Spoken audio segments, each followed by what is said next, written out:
नमस्कार, जय हिंद प्यारे साथियों। स्वागत है सभी का आज के सेशन में। आज हम करने वाले हैं जीके जीएस के एमसीक्यू प्रीवियस ईयर एग्जामों में आए हुए क्वेश्चनों का रिवीजन। हम 50 टॉप एमसीक्यू क्वेश्चन करने वाले हैं जो पीछे के एग्जामों में आ चुके हैं। एग्जामिनर हमें जो भी क्वेश्चन देता है ना, वो पीछे के एग्जामों में से ही देता है। वह क्वेश्चन कहीं से नया बना के नहीं लाता है। नया क्वेश्चन केवल करंट का बनता है और जीके जीएस के क्वेश्चन तो पीछे के पेपरों में से ही आते हैं। इसलिए हम प्रीवियस ईयर एग्जाम में आए हुए क्वेश्चनों का रिवीजन करने वाले हैं। हमारा पहला क्वेश्चन रहने वाला है, गुप्त शासकों की दरबारी सरकारी भाषा थी। गुप्त शासकों की दरबारी सरकारी भाषा कौन सी थी? तो यह हमारा हो जाएगा संस्कृत। गुप्त शासकों की दरबारी भाषा कौन सी थी? संस्कृत। गुप्त प्रशासन के संदर्भ में विधि शब्द का संदर्भ से है। विधि शब्द का संदर्भ क्या है? विधि शब्द से क्या तात्पर्य है? तो इसका तात्पर्य रहने वाला है प्रशासनिक इकाई। निम्नलिखित गुप्त शासकों में से किसने लिच्छवी वंश की एक लड़की से विवाह किया था? लिच्छवी वंश की एक लड़की से विवाह किस गुप्त शासक ने किया था? तो वह किया था चंद्रगुप्त प्रथम ने। किसने? चंद्रगुप्त प्रथम ने। इलाहाबाद में समुद्रगुप्त की प्रस्तुति कविता या गद्य के रूप में लिखे जाने वाली एक स्तुति आमतौर पर दरबारी कवियों द्वारा किसने लिखी? तो इसका उत्तर क्या हो जाएगा? हरिसेन ने। किसने लिखी? हरिसेन ने।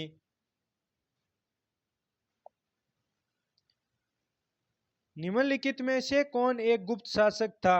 इनमें से एक कौन सा गुप्त शासक था? चंद्रगुप्त या विक्रमादित्य? यह एक गुप्त शासक था।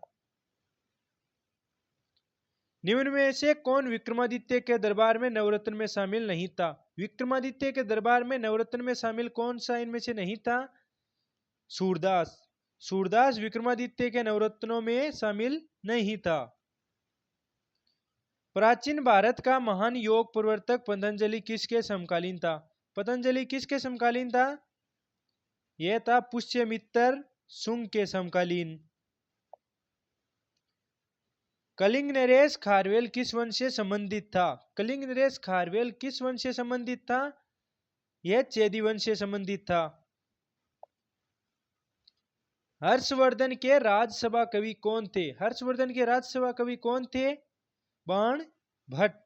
बाण भट्ट हर्षवर्धन के राज्यसभा कवि थे। निम्नलिखित में से किसने 618 ईस्वी में हर्षवर्धन को हराया था? सी में हर्षवर्धन को हराया था। किसने हराया था? पुलकेशिन द्वितीय ने।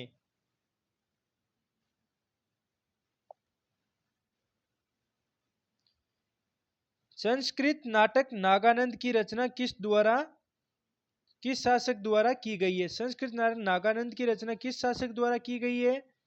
तो इसकी रचना की गई है हर्षवर्धन के द्वारा। किसके द्वारा? हर्षवर्धन के द्वारा।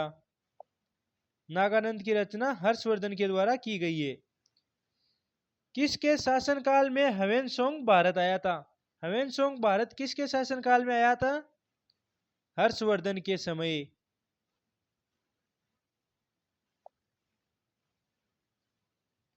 इलाहाबाद स्तंभ अभिलेख किसने बनवाया था?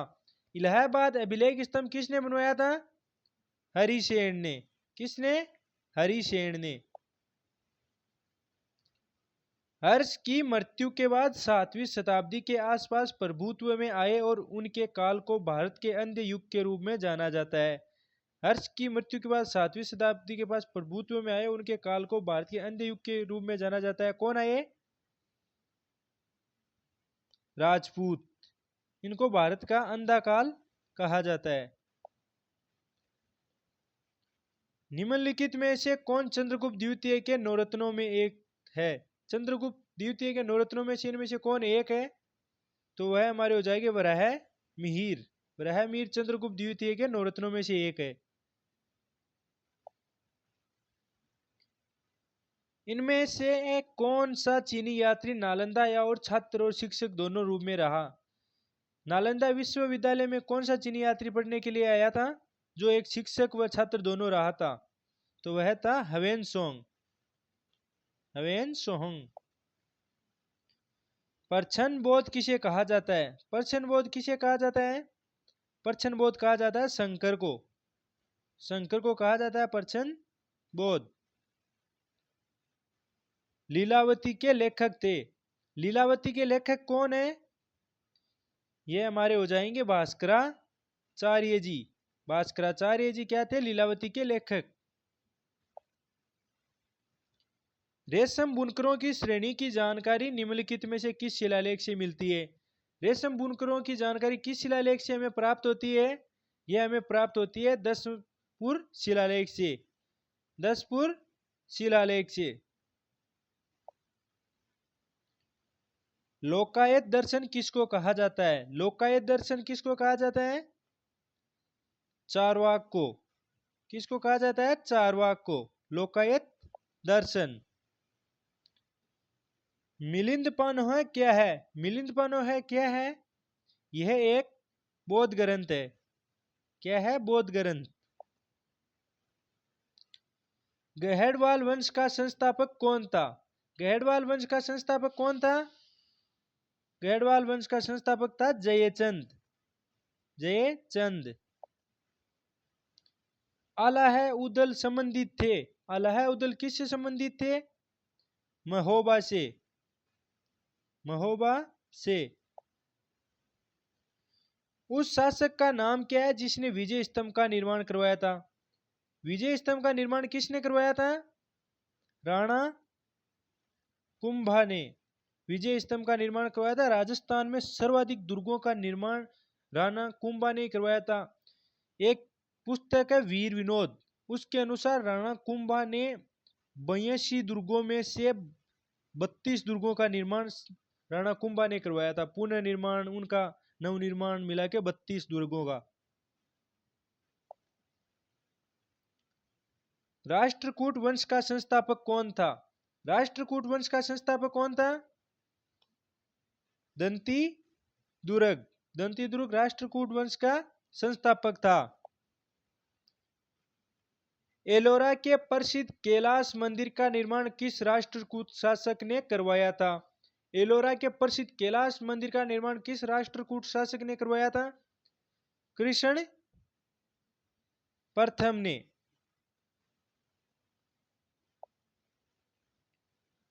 पल्लव वंश का संस्थापक कौन था? पल्लव वंश का संस्थापक कौन था? सिंह विष्णु। पल्लव वंश का संस्थापक था सिंह विष्णु।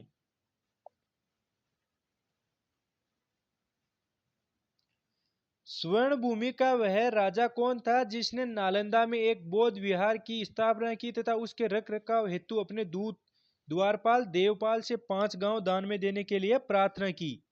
वह कौन था? वह था बालपुत्र देव। कौन? बालपुत्र देव। दंगदेव किस वंश का शासक था? दंगदेव किस वंश का शासक था? जेजाक भुक्ति के चंदेल वंश का। जेजाक भुक्ति के चंदेल वंश का शासक था दंगदेव। पाल वंश का संस्थापक कौन था जिसे बंगाल की आम जनता ने अराजकता से मुक्ति दिलाने के लिए चुना था? पाल वंश का संस्थापक कौन था? गोपाल।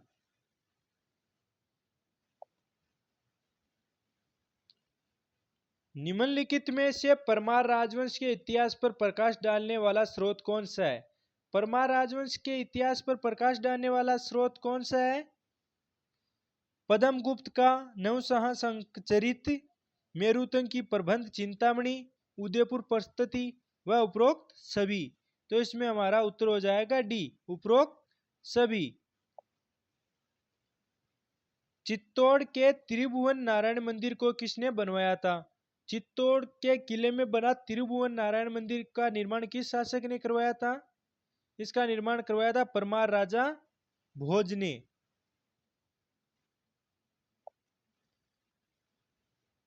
निम्नलिखित में से किस प्रतिहार शासक ने वर्तमान भोपाल शहर बसाया था? वर्तमान भोपाल शहर किस शासक ने बसाया था? मिहिर भोज ने। भोपाल की स्थापना किसने की थी? गुर्जर प्रतिहार शासक मिहिर भोज के द्वारा की गई है। निम्न में से किस मंदिर का निर्माण राष्ट्रकूट वंश के द्वारा किया गया? राष्ट्रकूट वंश के द्वारा किस मंदिर का निर्माण करवाया गया? कैलाश मंदिर का। खजुराहो मंदिर का निर्माण किसने किया था? खजुराहो मंदिर का निर्माण किसने किया था? चंदेल राजपूतों ने।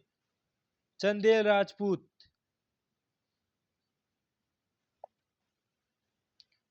खजुराहो मंदिर राज्य में स्थित है। खजुराहो मंदिर किस राज्य में स्थित है? यह मंदिर स्थित है मध्य प्रदेश में। कहां पर है? मध्य प्रदेश। वर्तमान एमपी का मुख्यमंत्री कौन है? कमेंट बॉक्स में अपना उत्तर बताइए।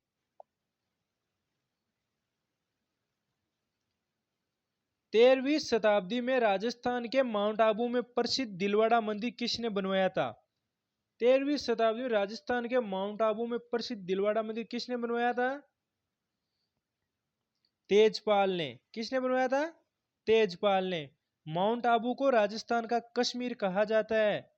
यहां पर सुंदा माता का मंदिर बना हुआ है, जो कि सर्वाधिक ऊंचाई पर स्थित राजस्थान का सबसे ऊंचा मंदिर है। प्रसिद्ध दिलवाड़ा मंदिर स्थित है। प्रसिद्ध दिलवाड़ा मंदिर कहाँ स्थित है? राजस्थान में। पाल वंश के पतन के बाद बंगाल का राजनीतिक नेतृत्व प्रदान किया। पाल वंश के पतन के बाद बंगाल का राजनीतिक नेतृत्व प्रदान किसे किया गया? सेन वंश ने। सेन वंश के द्वारा राजनीतिक प्रदान किया गया।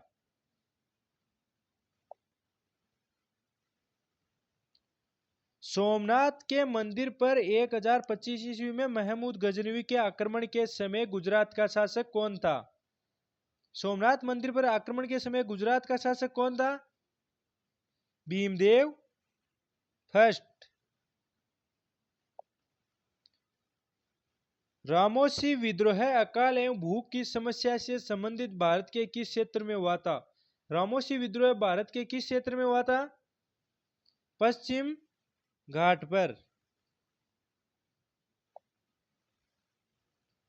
वर्ष 1921 में मोहफला विद्रोह कहां हुआ था? मोहफला विद्रोह कहां हुआ था? यह हुआ था केरल में। मोहफला विद्रोह है केरल। पागलपंथी विद्रोह पर वस्तुतः एक विद्रोह था। पागलपंथी विद्रोह किससे संबंधित था? यह था गारों का विद्रोह है। पागलपंथी विद्रोह गारों का विद्रोह था। 1855-56 में भारत में हुए संताल विद्रोह का नेतृत्व किसने किया था? संताल विद्रोह का नेतृत्व किसने किया था? इसका नेतृत्व किया गया था सिद्ध और कान्हा के द्वारा। सिद्ध और कान्हू। निम्न में से कौन नील आयोग का अध्यक्ष था? इनमें से नील आयोग का अध्यक्ष कौन था? WS स्टीकर सीटकर। बारदोली सत्याग्रह, जो कि किसानों का एक आंदोलन था, की अगुवाई किस भारतीय राष्ट्रवादी नेता द्वारा की गई? बारदोली सत्याग्रह का नेतृत्व किसके द्वारा संभाला गया था? सरदार वल्लभ भाई पटेल।